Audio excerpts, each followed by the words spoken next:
Raymond Aguilar mga bro, bibitawan kaya ng Barangay Ginebra para kay Chongson at RJ Abarrientos babalik sa KBL. So matunog nga itong si Kilin Chongson mga bro na ititrade ito ng rain or shine. Katunayan may rumors nga na ino-offer ng Meralco Bolt sina Rimar Jose at Alvin Pasaol para kay Kilin Chongson. Pero hindi pa nga ito kinakagat ng rain or shine at parang naghihintay pa lang sila kung may iba pa bang mag-o-offer ng maganda para kay Kilin Chongson. May mga usap-usapan nga ngayon na ino-offer daw ng Barangay Ginebra si Raymond Aguilar para kay Kilin Chongson. Well, para sa akin mga bro, isa nga itong si Raymond Aguilar sa mga lucky charm ng Barangay Ginebra. Katunayan kahit hindi ito nagagamit ng Barangay Ginebra sa totoong laban, ayaw nga ng mga Ginebra fans na mawala ito sa kanilang kupunan. Isa nga sa dahilan dyan mga bro ay hindi nga ito nagre-reklamo at hindi nagdedemand ng playing time.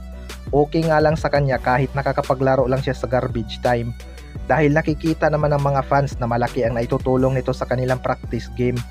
Ngayon ngang wala na si Sistan, patitibayin nga nitong si Raymond Aguilar sa banggaan sina Bin Adamos at Aiza Atgo.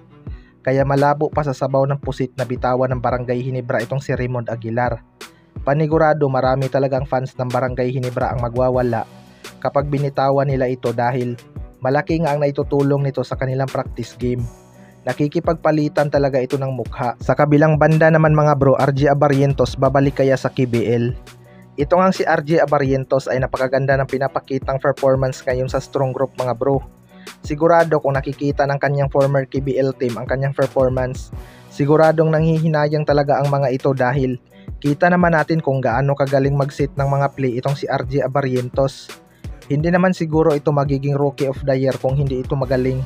Diba? Kaya nga pinili ito ng Barangay Ginebra bilang 3rd overall pick dahil may nakikita nga si Coach Timcon sa kanya na wala sa ibang player. Hindi lang si Coach Timcon kundi pati na rin si Coach Yeng Yao. Dalawang magagaling na coach na talaga ang nagsasabi mga bro na may kakaibang talent si RJ Abarrientos.